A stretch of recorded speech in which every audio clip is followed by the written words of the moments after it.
त्योहार संजो रखा है एक परिवार, एक माला के मोती है सब, शिक्षा के मंदिर में ज्योति है सब। नहीं है यह केवल एक अंतर्राष्ट्रीय विद्यालय का प्रांगण, यह तो है स्नेह भक्ति से सजा हमारे स्वर्गीय श्री सुरेश अंगड़ी जी के घर का आंगन। आदरणीय श्रीमती मंगला सुरेश अंगड़ी मैम, निर्देशक स्फूर्ति पाटिल मैम और श्रद्धा शेट्टर मैम, प्रधानाध्यापिका श्रीमती आशा राजपूत मैम, शिक्षकगण और मेरे प्यारे दोस्तों, मैं श्रद्धा सूर्यवंशी इस समारोह की मेजबान आप सबको हिंदी दिवस की शुभकामनाएं देती हूँ और इस हिंदी दिवस के समारोह में मैं आप सबका स्वागत करती हूँ। दोस्तों, कहते हैं किसी भी शुभ कार्य से पहले भगवान का नाम लेना चाहिए, तो आइए इसी खूबसूरत परंपरा के साथ आगे बढ़ते हैं। हम सबका अभिमान है हिंदी, भारत की शान है हिंदी, हमारी राष्ट्रभाषा है हिंदी। दीप प्रज्वलन होते हैं तो अंधेरे में उजियाला होती है, दीप प्रज्वलन से ही चेहरे पर खुशी झलकती है। तो चलिए दीप प्रज्वलन से हम आगाज करते हैं। तो मैं अब हमारी प्रधानाध्याचार्य श्रीमती आशा राजपूत मैम और हिंदी के सभी अध्यापकगण को आमंत्रित करती हूँ कि वे सभी मंच पर आकर दीप प्रज्वलन करें।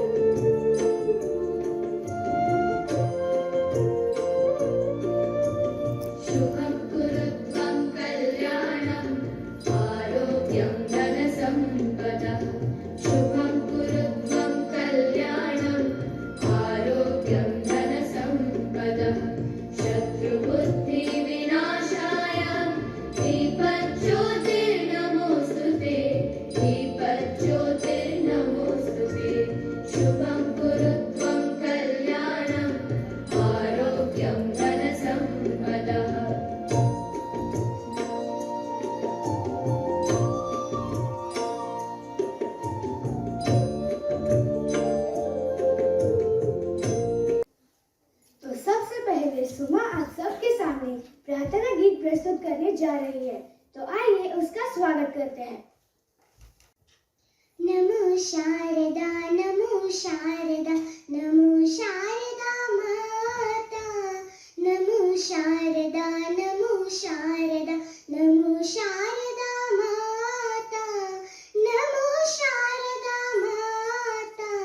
ही विद्या बुद्धि प्रदायिनी, ही विद्या बुद्धि प्रदायिनी, मां वीणा पुस्तकधारिणी, मां वीणा पुस्तकधारिणी, भवभञ्जनि मनोरञ्जनि शारदा माता, भवभञ्जनि मनोरञ्जनि शारदा माता।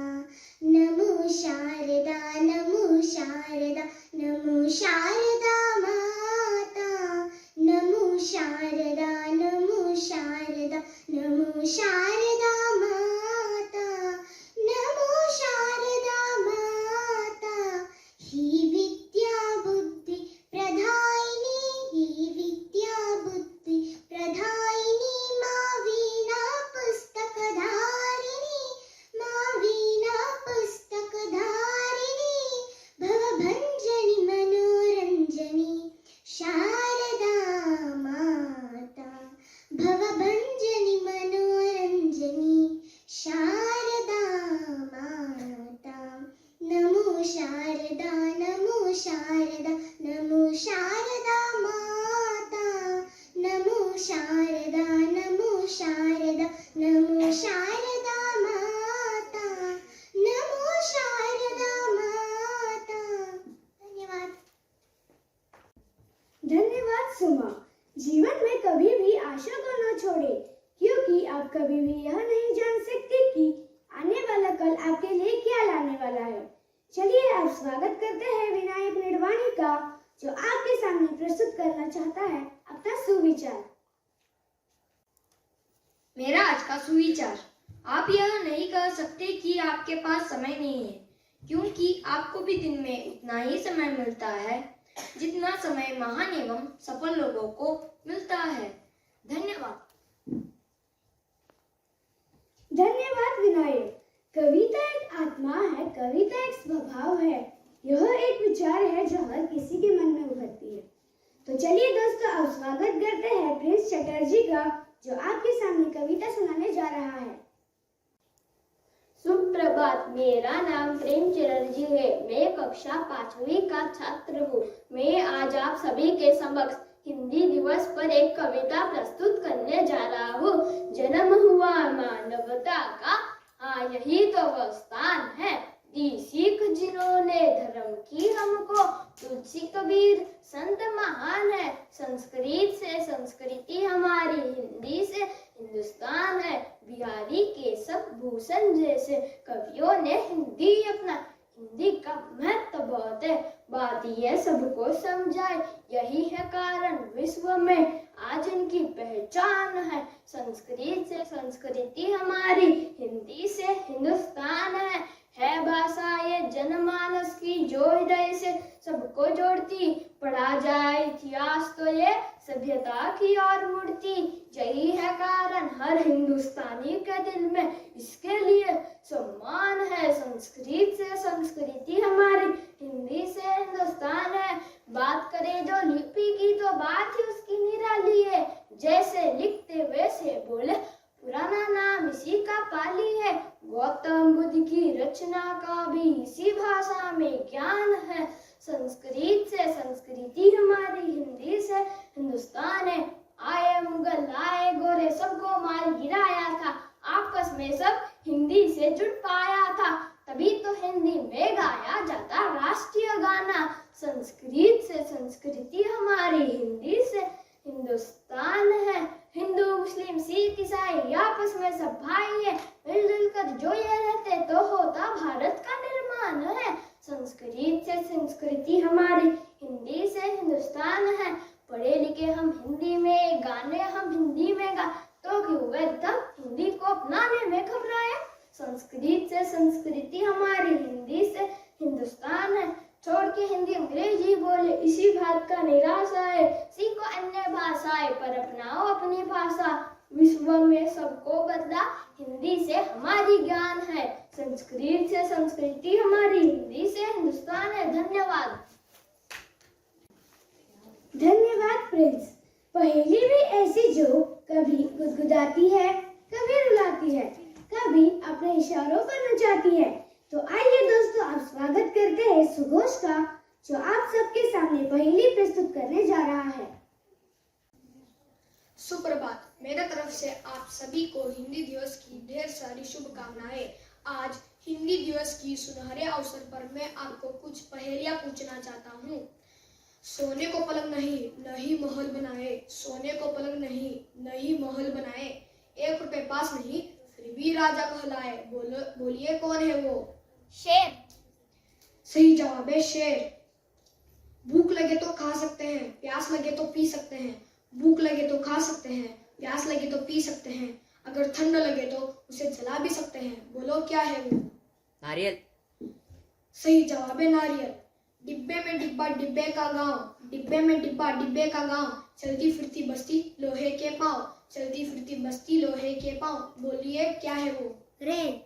सही जवाब है रेल। पैर नहीं पर चलती हूँ, न राह बदलती हूँ, पैर नहीं पर चलती हूँ, न राह बदलती हूँ, नाप नाप कर चलती हूँ, फिर से घर से ना टलती हूँ, बोलो क्या है वो? घड़ी। सही जवाब है घड़ी। धन्यवाद। धन्यवाद सुघोष। 9 2 11 हो सभी, करके 2 2 5, 1 1 11 कहे, दिखा सांझ को आंच, दिखा सांझ को आंच, 32 झाड़े फिरते, बनकर 40 चोर, 420 करते, 3 5 का काम, वोट से बचते 12, 19 20 फेर, बताओ 9 2 11। मुहावरे की लीला भी कुछ आधा तीतर आधा बटेर जैसी ही है। तो आइए दोस्तों, अब स्वागत करते हैं हर्षा का, जो आपके सामने मुहावरे प्रस्तुत करने जा रही है।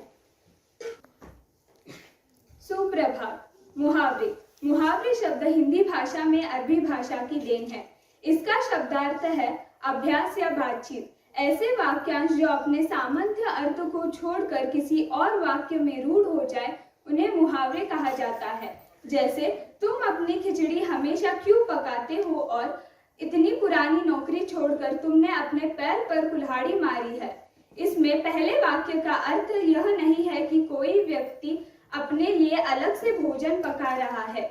इसी तरह दूसरे वाक्य में स्वयं के पैर पर कुल्हाड़ी मार लेने का अर्थ यह नहीं है कि कोई व्यक्ति कुल्हाड़ी से अपने पैर पर चोट पहुंचा रहा हो। वास्तविक में इनका अर्थ है स्वयं की हानि खुद कर लेना। तो अब मैं आपको बताऊंगी कि मुहावरों का इस्तेमाल करते वक्त किन किन चीजों का ध्यान रखना चाहिए। पहला, मुहावरों में प्रयुक्त शब्द को बदला नहीं जा सकता, जैसे शरीर टूटना को अंग टूटना किया नहीं जा सकता। दूसरा, वास्तविक अर्थ को न देखकर इनका रूढ़ अर्थ ही सही माना जाता है, जैसे आसमान पर थूकना। अगर इसका वास्तविक अर्थ लिया जाए तो यह हास्यास्पद ही होगा, लेकिन वास्तविक में इसका अर्थ यह है कि अपने से श्रेष्ठ व्यक्ति का अनादर करना। तीसरा, मुहावरों का इस्तेमाल करते समय विद्यार्थियों को यह बात ध्यान में रखनी चाहिए कि वह इसका इस्तेमाल अपने से बड़े व्यक्तियों का अनादर करने के लिए उपयोग ना करे। तो आइए चलिए कुछ देखते हैं उदाहरण। पहला, काम तमाम करना यानी मार डालना। शिवाजी ने गद्दार सैनिकों को काम तमाम कर दिया। दूसरा, आंखों में धूल झोंकना अर्थात धोखा देना। पहरेदारों की आंखों में धूल झोंककर चोर जेल से भाग गया। मौत से गले लगना यानी कुर्बानी देना। देश की रक्षा के लिए न जाने कितने बहादुर सिपाही मौत से गले लग गए। सिर पर कफन बांधना यानी कुर्बानी के लिए तैयार रहना। जो सच्चे देशभक्त होते हैं वे देश की रक्षा के लिए सिर पर कफन बांधकर निकलते हैं। खुशी का ठिकाना न रहना, बहुत अधिक प्रसन्न होना। राम की माँ को जब यह पता चला कि राम को नौकरी लगी तो उसकी खुशी का ठिकाना न रहा। तो मैं आपको विकल्प सहित प्रश्न पूछूंगी और आपको उसके उत्तर देने हैं। जमीन पर पांव न रहना। विकल्प, जमीन पर पैर रख कर न चलना, आसमान में उड़ना, पैर गंदे न होने देना, अधिक घमंड हो जाना। अधिक घमंड हो जाना। सही जवाब है अधिक घमंड हो जाना। आड़े हाथों लेना। विकल्प, हाथ तिरछे करके कोई वस्तु लेना, तिरछे हाथों से कोई वस्तु देना, खरी खरी सुनाना, शर्मिंदा करना। खरी खरी सुनाना। सही जवाब है खरी खरी सुनाना। जिगर के टुकड़े टुकड़े होना, मन को तकलीफ पहुंचाना, मन में आक्रोश भर जाना, क्रोध आना, मन में चिंता बढ़ जाना। क्रोध आना। सही उत्तर है मन को तकलीफ पहुंचाना। अंधे के हाथ बटेर लगना। विकल्प, अयोग्य व्यक्ति को कीमती वस्तु मिल जाना, अंधे व्यक्ति को सहारा मिल जाना, अंधे व्यक्ति को भोजन प्राप्त होना, तीनों गलत। अयोग्य व्यक्ति को कीमती वस्तु मिल जाना। सही जवाब है अयोग्य व्यक्ति को कीमती वस्तु प्राप्त करना। हंसी खेल होना। विकल्प, मामूली बात होना, खेल कूद की बातें होना, हंसी मजाक की बातें होना, तीनों गलत। हंसी मजाक की बातें होना। सही उत्तर है हंसी मजाक की बातें होना। मुंह चुराना। विकल्प, मुंह न दिखाना, मुंह ढक लेना, बात न करना, शर्म के कारण बचते फिरना। शर्म के कारण बचते फिरना। सही उत्तर है शर्म के कारण बचते फिरना। पापड़ बेलना। दाल या आलू के पापड़ को बेल कर तैयार करना, मजे करना, कठिनाई का सामना करना, संघर्ष करना। कठिनाइयों का सामना करना। सही उत्तर है कठिनाइयों का सामना करना। आपा खोना। विकल्प, अपनापन खोना, अपना सामान खोना, अहंकार नष्ट होना, तीनों गलत। अहंकार नष्ट होना। सही उत्तर है अहंकार नष्ट होना। सिर धुनना। सिर पकड़कर बैठना, सिर पीटना, पछताना, सिर धोना। पछताना। सही उत्तर है पछताना। दबे पांव आना। विकल्प, पैरों को दबा कर आना, धीरे धीरे आना, चुपके चुपके आना, तीनों गलत। चुपके चुपके आना। सही उत्तर है चुपके चुपके आना। धन्यवाद। धन्यवाद हर्षा।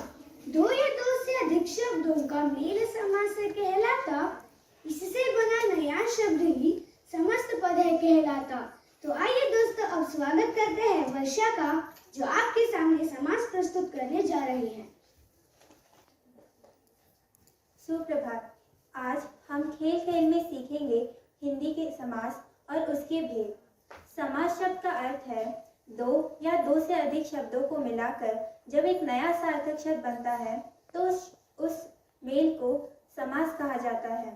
समस्त पद के पहले पद को पूर्व पद तथा दूसरे पद को उत्तर पद कहा जाता है। समास का पहला भेद है तत्पुरुष समास। इस समास में पूर्व पद गौण तथा उत्तर पद प्रधान होता है। समस्त पद बनाते समय विभक्ति चिन्हों का लोप हो जाता है। इसके कुछ उदाहरण है तुलसीकृत, जिसका विग्रह है तुलसी से कृत।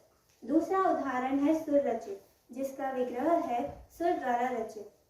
इसके कुछ अन्य उदाहरण हैं गुरु दक्षिणा, जिसका विग्रह है गुरु के लिए दक्षिणा। चौथा उदाहरण है यश प्राप्त, जिसका विग्रह है यश को प्राप्त। दूसरा समास है कर्मधारय समास। कर्मधारय समास में पूर्व पद गौण तथा उत्तर पद प्रधान होता है। पूर्व पद तथा उत्तर पद के बीच या तो विशेषण विशेषक का संबंध होता है या उपमेय या उपमान का। इसकी कुछ उदाहरण है पर्णकुटी, जिसका विग्रह है पर्ण से बनी कुटी। दूसरा उदाहरण है प्रधानमंत्री, जिसका विग्रह है प्रधान है जो मंत्री। इसके कुछ अन्य उदाहरण है नील गाय, जिसका विग्रह है नीली है जो गाय। चौथा उदाहरण है कमल नयन, जिसका विग्रह है कमल के समान नयन। तीसरा समास है द्विगु समास। इस समास में पहला पद निश्चित संख्यावाचक और दूसरा पद समूहवाचक होता है। विग्रह करते समय समूह अथवा समाहार का प्रयोग किया जाता है। इसके कुछ उदाहरण है चारपाई, जिसका विग्रह है चार पैरों का समाहार। दूसरा उदाहरण है तिरंगा, जिसका विग्रह है तीन रंगों का समाहार।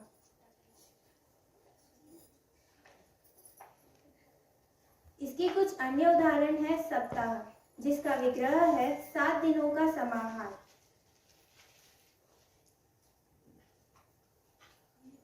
चौथा उदाहरण है चतुर्मुख, जिसका विग्रह है 4 मुखों का समूह।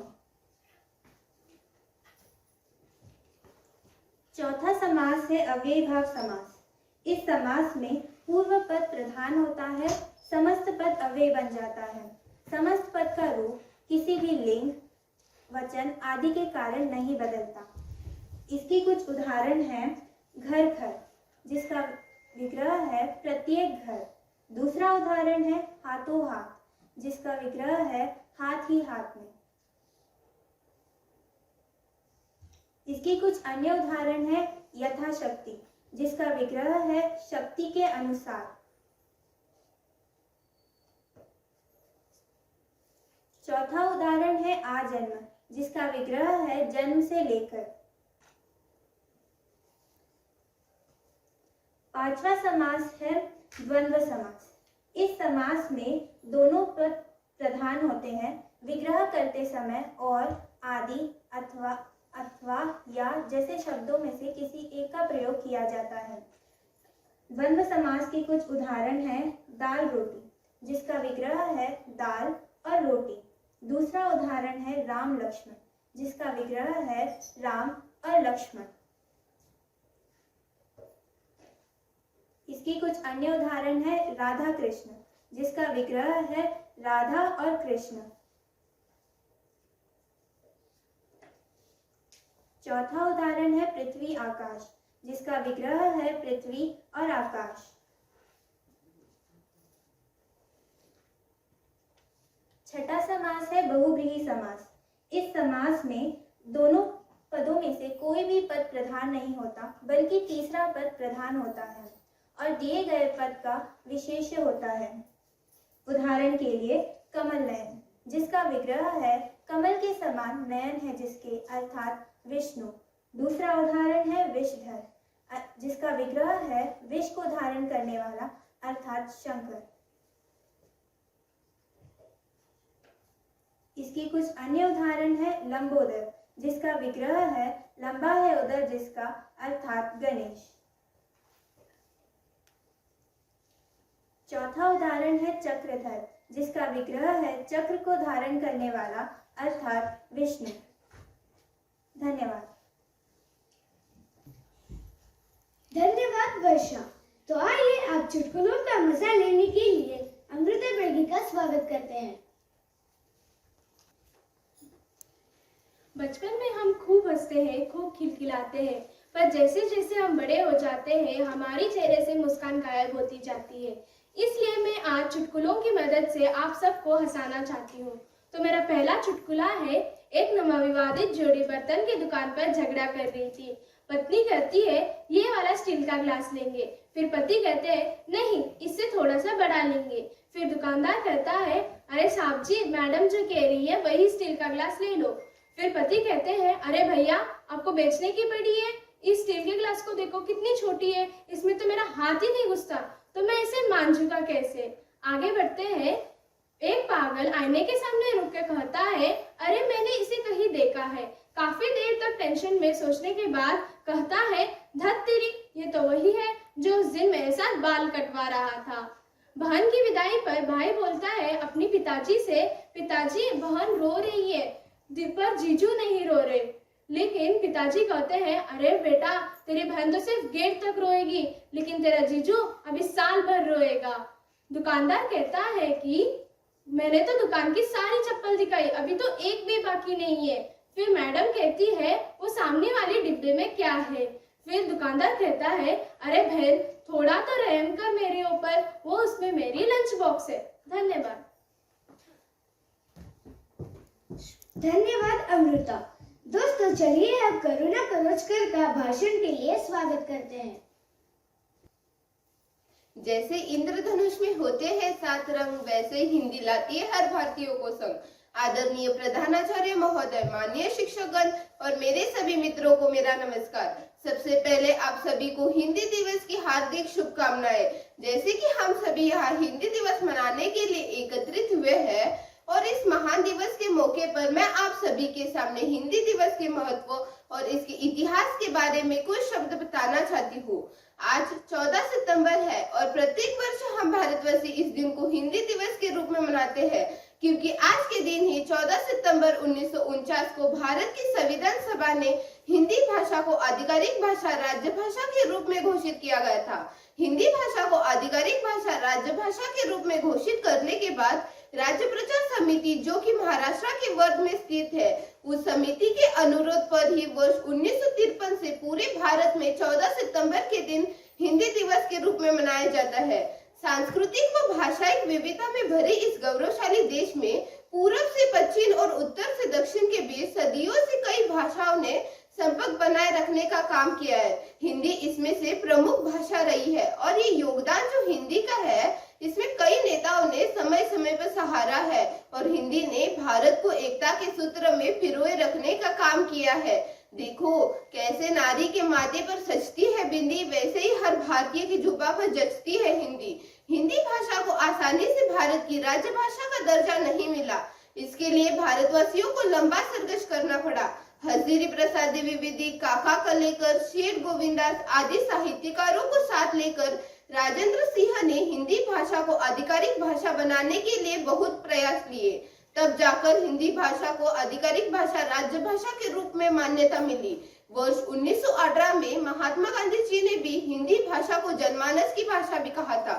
हिंदी भाषा की सबसे बड़ी शक्ति उसकी वैज्ञानिकता, मौलिकता, सरलता और स्वीकारता भी है।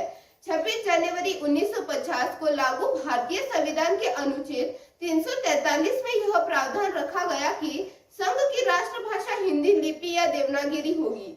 बहुत संभव यह भाषा है, लगती भी संस्कारी, सबको जो जोड़ कर रखती है। हिंदी भाषा प्यारी है। आजकल भारतवासी अंग्रेजी भाषा सीखने के लिए ज्यादा झुकाव रहते हैं।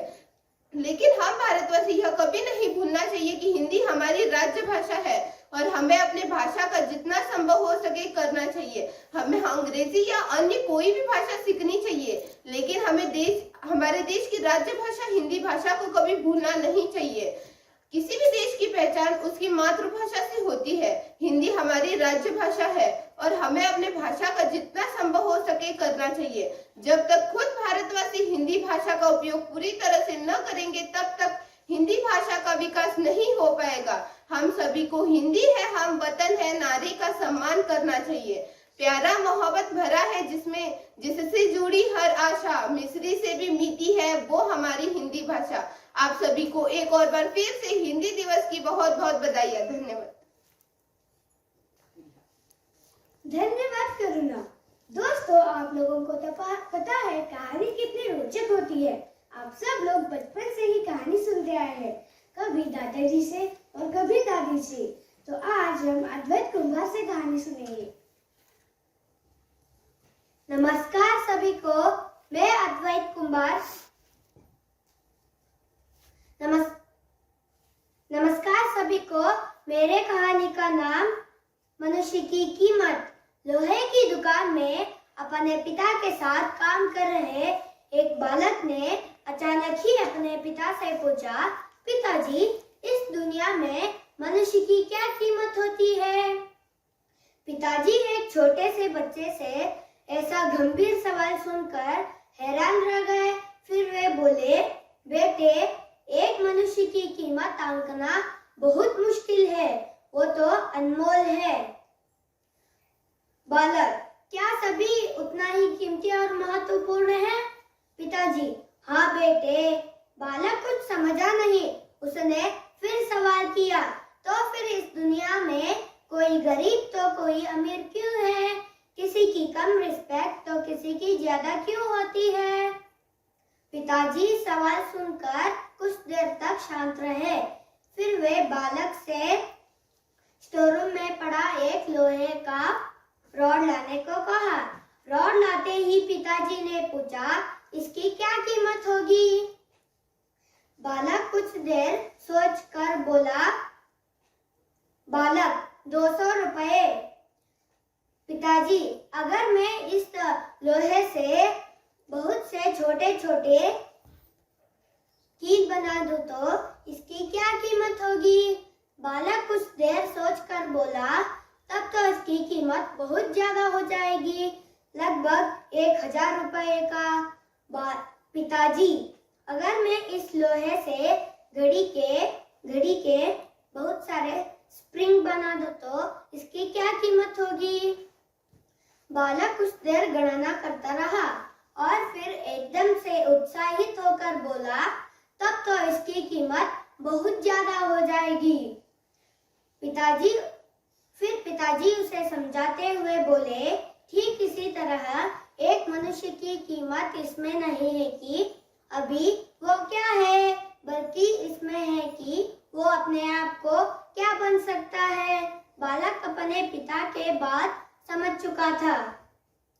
प्रस्तुत कहानी से हमें यह सीख मिलती है कि किसी भी चीज को कम नहीं समझना चाहिए। हर एक चीज का उसका विशेष महत्व होता है। जैसे रहीमन ने अपने दोहे में कहा है, रहीमन दे की बड़े न को लघु न दीजिए डायरी, जहाँ काम आवे सुई कहाँ करे तरवारी। अर्थात सुई का काम कोई तलवार नहीं कर सकता, इसलिए दिखने में छोटी हर एक चीज का भी अपना अलग महत्व है। सुखी जीवन के लिए किसी भी इंसान को छोटा नहीं समझना चाहिए। धन्यवाद। धन्यवाद अद्वैत। अभी सवाल जवाब का प्रश्न मंजूषा लेकर आ रही है सृष्टि। आप सभी को मेरी तरफ से प्रणाम। हिंदी दिवस के शुभ अवसर पर मैं कुछ प्रश्नोत्तरी पूछना चाहूंगी। आशा है कि मेरे प्रश्नों का आप सभी सही जवाब देंगे। तो मेरा पहला प्रश्न, भारत के अलावा दुनिया के कितने विश्वविद्यालयों में हिंदी पढ़ाई जाती है? पहला विकल्प 45, दूसरा 100, तीसरा 176, चौथा 250। 176। आपका जवाब बिल्कुल सही है, 176। अगला प्रश्न, पहली बार किस हिंदी फिल्म की शूटिंग विदेश में की गई थी? पहला विकल्प संगम, दूसरा लव इन टोक्यो, तीसरा कभी कभी, चौथा धर्मात्मा। संगम। आपका जवाब बिल्कुल सही है, संगम। अगला प्रश्न, हिंदी किस लिपि में लिखी जाती है? पहला विकल्प देवनागरी, दूसरा ब्राह्मी, तीसरा दक्षिणी, चौथा रोमन। देवनागरी। आपका जवाब बिल्कुल सही है, देवनागरी। अगला प्रश्न, हिंदी शब्द किस भाषा का है? पहला विकल्प उर्दू, दूसरा फारसी, तीसरा दक्षिणी, चौथा अरबी। फारसी। सही जवाब है, फारसी। धन्यवाद। धन्यवाद सृष्टि। काल करे सो आज कर, आज करे सो अब, पल में पल होएगी बहुरी करेगा कब। तो चलिए दोस्तों, ऐसे ही दोहे सुनाने के लिए आदित्य पीछे और प्रज्वल अलीराव का स्वागत करते हैं। सुप्रभात। मैं आज आपको कबीरदास जी के कुछ दोहे बताना चाहता हूँ और यह मेरा सहपाठी आपको उस दोहे का अर्थ बताएगा। दोहा एक मांत्रिक छंद है जो हिंदी साहित्य की एक विधि है। दोहा जो दो पंक्तियों का होता है। दोहा को हम अंग्रेजी में कपलेट कहते हैं। ऐसी वाणी बोलिए मन का पाखोए, और को शीतल करे, आप शीतल हो कबीरा, आप शीतल हो। अर्थात कबीरदास जी कहते हैं कि इंसान को ऐसी भाषा बोलनी चाहिए जो सुनने वाले के मन को अच्छी लगे। ऐसी भाषा दूसरों को तो सुख पहुंचाती है, खुद को बड़े आनंद का अनुभव होता है।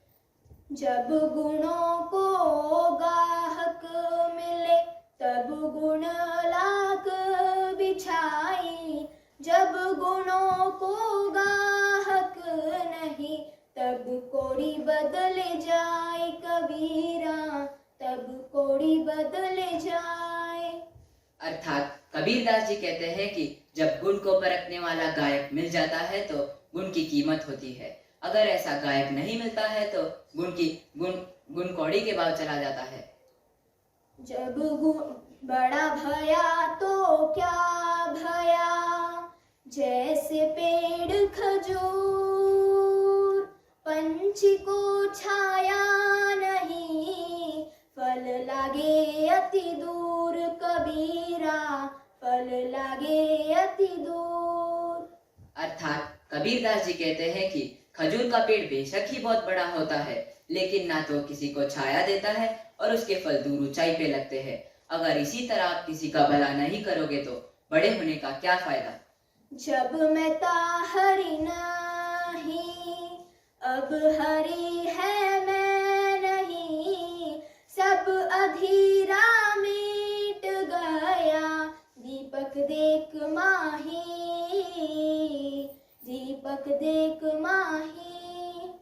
अर्थात कबीरदास जी कहते हैं कि जब मैं अहंकार में डूबा था प्रभु को ना देख पाता था, लेकिन जब गुरु ने ज्ञान का दीपक मेरे भीतर प्रकाशित किया तो सब अज्ञान का अंधकार मिट गया।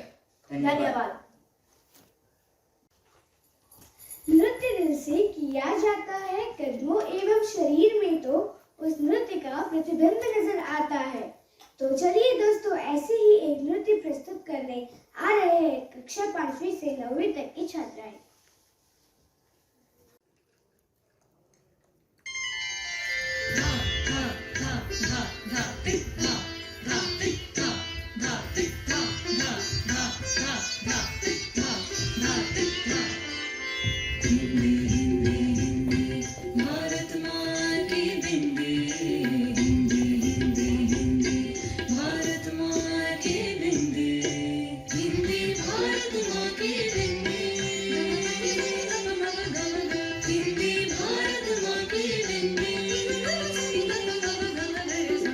हिंदी से सजती भारत की भाषाएं, सब मिलकर गाए भारत की गाथाएं। विश्व में फैले इसके गान, वसुधैव कुटुंबकम इसकी शान। हिंदी ही अपनाए हम, भारत का भार उठाए हम। हिंदी भारत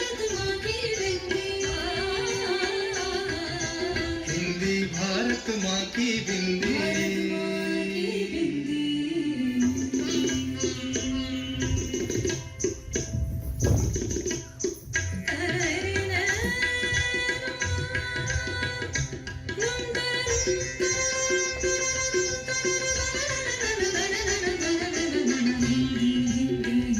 विश्व भगिनी कहलाए हिंदी हिंदी हिंदी हिंदी भारत का मान बढ़ाए हिंदी तकिट तकिट तकिट तकिट तक दिन ता ता ता विश्व भाषाओं को गले लगाना सारी बहना मिलके बहना माँ का गहना बन के रहना विश्व भाषाओं को गले लगाना सारी बहना मिलके बहना माँ का गहना बन के रहना जय जय हिंदी जय भारत माँ विश्व पटल पर शोभित गान जय जय हिंदी जय भारत माँ विश्व पटल पर शोभित गान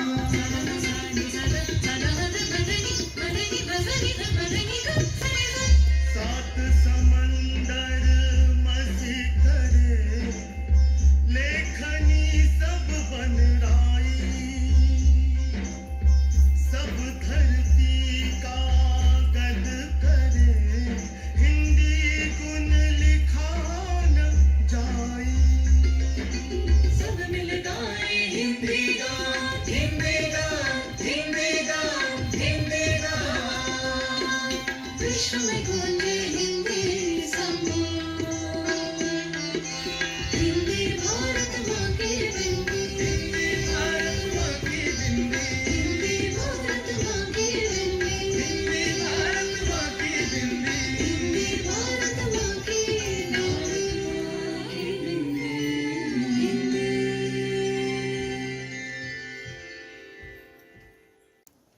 धन्यवाद दोस्तों। अभी मैं प्रधानाध्यापिका जी को मंच पर आमंत्रित करती हूँ 2 शब्द कहने के लिए। नमस्ते बच्चों, हिंदी दिवस पर्व है, इस पर हमें गर्व है। हिंदी दिवस पर्व है, इस पर हमें गर्व है। सम्मानित हो हमारी राष्ट्रभाषा, हम सबकी है यही अभिलाषा, हम सबकी है यही अभिलाषा। बच्चों, आप सबको हिंदी दिवस की ढेर सारी शुभकामनाएं। आप सबका आज का प्रदर्शन बहुत ही बेहतरीन रहा। आप सबको ढेर सारी बधाई। 14 सितंबर को प्रतिवर्ष हिंदी दिवस के रूप में मनाया जाता है।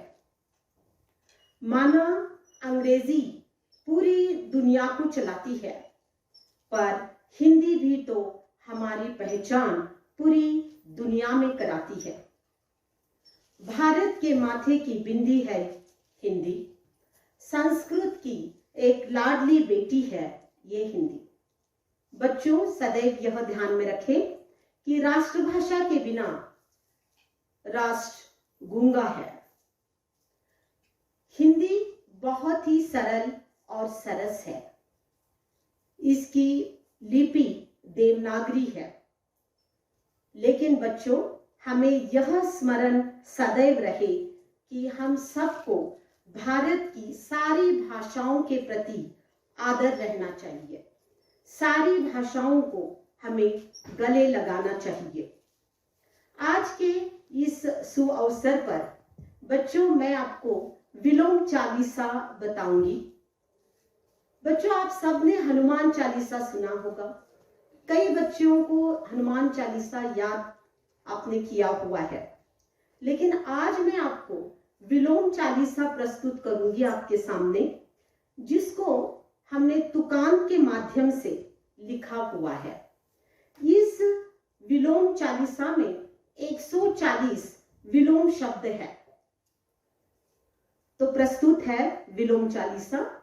ज्ञानी अज्ञानी अरु नर नारी दिन रात, शब्द विरोधी जानिए छोड़े वाद विवाद।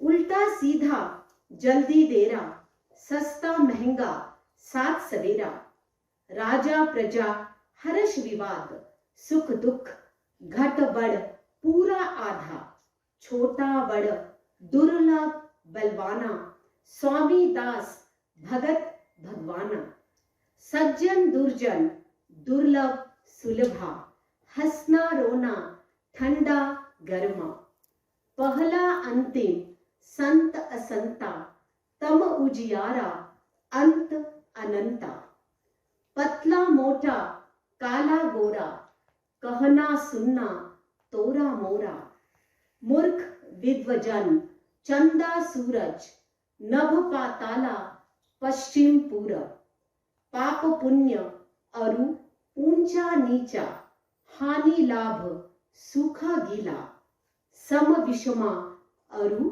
धूपा छाया, मानव दानव खोया पाया, रूप कुरूप जोड़ घटाना, दंड इनामा आना जाना, दादा दादी, नाना नानी, जन्म मरण, निर्धन धनवाना, बेटा बेटी, मित्र बैरी, उपसर्ग प्रत्यय, तेरी मेरी, कठिन सरल और पाठक लेखक, यश अपयश और स्वामी सेवक, गुरु चेला और साफ मैला, भीतर बाहर भीड़ अकेला, अमी हलाहल बालक बाला, मरना जीना कुंची ताला, कुटिल सरल और पय अंगारा, उपजाऊ बंजर, वन बाजारा, स्वर्ग नरक और जगना सोना,